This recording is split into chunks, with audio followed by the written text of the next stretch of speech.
Je vous présente maintenant M. Jérôme Véraud, candidat indépendant à la mairie de Château-Richer. Je suis âgé de 35 ans. Je suis né, j'ai grandi, je vis toujours à Château-Richer.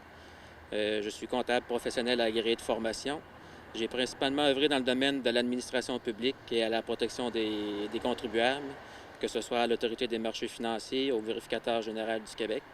Et depuis 2019, je travaille au protecteur du citoyen, où je suis responsable de tout le processus budgétaire pour une enveloppe de plus de 20 millions de dollars. Et je m'occupe également de tout le volet gestion contractuelle. Donc, ça va de la rédaction des devis à la sélection des prestataires de services et du suivi des modalités d'exécution des contrats. Vous êtes donc, est-ce que c'est une première au niveau de la politique active de votre côté? En tant que, oui, c'est la première expérience, mais je me suis toujours intéressé à ce qui se passe à la ville de Château-Richer, dans d'autres villes de la MRC, à la MRC même. Et j'ai aussi intervenu à quelques reprises en tant que citoyen aux séances du conseil municipal.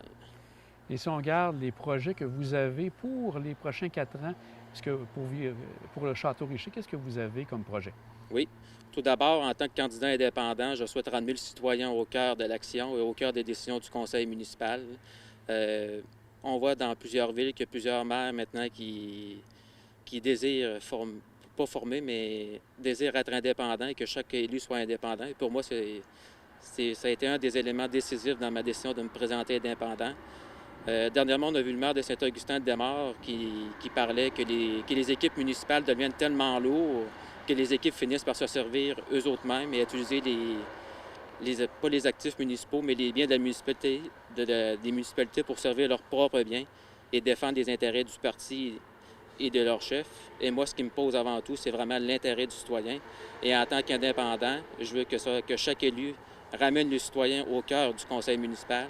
Et c'est une de mes principales réalisations que je veux faire, c'est de ramener le citoyen au cœur du conseil municipal et que je veux que tout se passe publiquement et démocratiquement au conseil municipal, afin qu'il n'y ait plus de séances préparatoires, que tout se décide à l'avance derrière des portes closes. Et comment comptez-vous justement amener le citoyen au cœur dans votre programme? Oui, si on prend un exemple de la voie de contournement, malheureusement, on n'a jamais vu le rapport de la firme Stantec, alors que c'est un des plus gros projets que la Ville fait face présentement. Mais malheureusement, il y a un déni total de transparence. Donc moi, ce que je veux faire, premièrement, c'est de décréter un moratoire sur le projet actuel, de rendre public le rapport de la firme Stantec, et ensuite que chaque élu représente les citoyens de son quartier et qui amène des solutions pour qu'on en discute ensemble. Parce que oui, le problème de la sécurité dans le cours de la Chapelle se pose, mais il se pose partout tout le long de la route Saint-Achillé. Et moi, je désire qu'on règle le problème dans son entièreté, pas juste une petite partie qui va favoriser l'entreprise privée.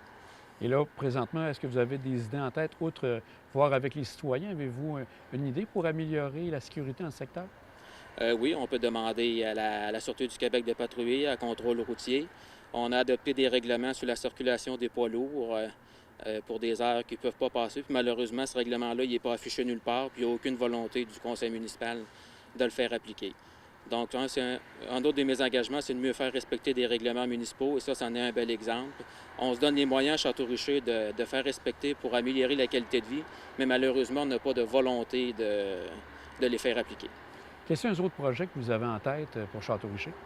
Oui, bien, j'ai parlé un petit peu tout à l'heure de rendre le public Stantec public, mais en d'autres de mes engagements, ça va être de rendre tous les documents publics, tous les documents, pas juste les procès-verbaux, pas juste seulement des sommaires décisionnels, mais absolument tout va être rendu public. Tout ce qu'un élu ou un conseiller, tout ce qu'un élu va avoir comme document va être rendu public à tous les citoyens qui vont pouvoir en prendre connaissance.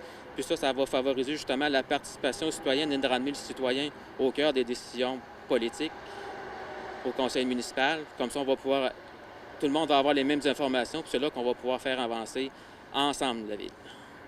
Et maintenant, si les gens souhaitent voter pour vous, qu'est-ce que vous voulez leur dire aux citoyens de Château-Richer? Tout d'abord, je veux les sensibiliser à faire attention aux informations qui circulent. La masse salariale, les finances publiques sont dans une situation préoccupante, puis il faut adresser ce problème-là. À la séance du 4 octobre, on a vu un maire qui s'était mis en pleine campagne électorale, alors que en tant qu'élu, il s'était mis dans une campagne électorale, ce qui est un fait plutôt rarissime à Château-Richer.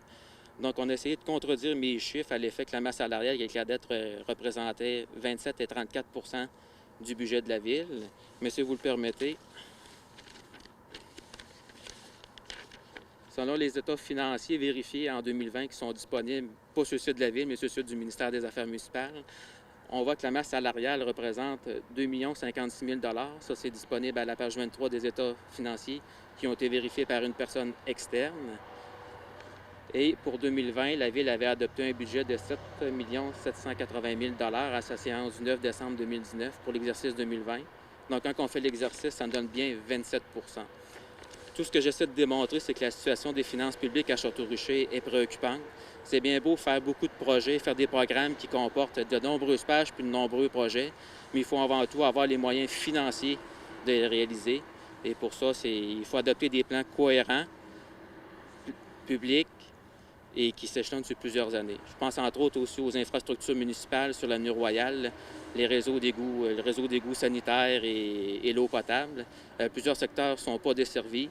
Je sais que l'équipe Démocratie Château-Richer, eux autres, ils n'ont rien réalisé dans les 4 dernières années. Ils veulent continuer dans la même chose. Donc, c'est voué à continuer à ne vouloir rien faire. Et pour l'équipe Juno Pouliot, eux autres, leur solution, c'est de proposer des alternatives. Mais moi, mon choix est fait, c'est de enfin compléter le réseau d'égouts pour ceux qui ne les ont pas et de le mettre à niveau pour tous les autres citoyens. Et pour ça, j'entends déposer un plan de refonte des infrastructures puis de maintien des actifs, de le rendre public. Et en tant qu'élu, je vais faire des pressions soutenues auprès des députés provinciaux et fédéraux pour que Château-Richer obtienne l'argent qui lui revient. Parce que si on prend d'autres municipalités aux alentours, il y a eu des investissements massifs dans les infrastructures, mais malheureusement, Château-Richer et son équipe municipale, dans les dernières années, a laissé tomber le projet. Donc là, vous souhaitez relancer ça. Est-ce qu'il y a d'autres sommes que vous voulez chercher au niveau des taxations, au niveau des citoyens pour faire ce projet-là à ce moment-là? C'est sûr que ça va avoir un impact sur le taux de taxation, mais justement d'adopter un plan cohérent puis intégré, puis de maintien des actifs qui va s'échelonner sur plusieurs années, parce qu'on sait que c'est des investissements qui vont totaliser 40, 50 millions de dollars. On ne peut pas réaliser ça en 4 années. Mais mon but, c'est d'en faire le plus possible, d'aller chercher les meilleurs programmes pour justement maintenir le taux de taxation le plus bas possible. Bien, on vous souhaite bonne chance, M. Verreau, pour l'élection. Merci, M. Blondeau.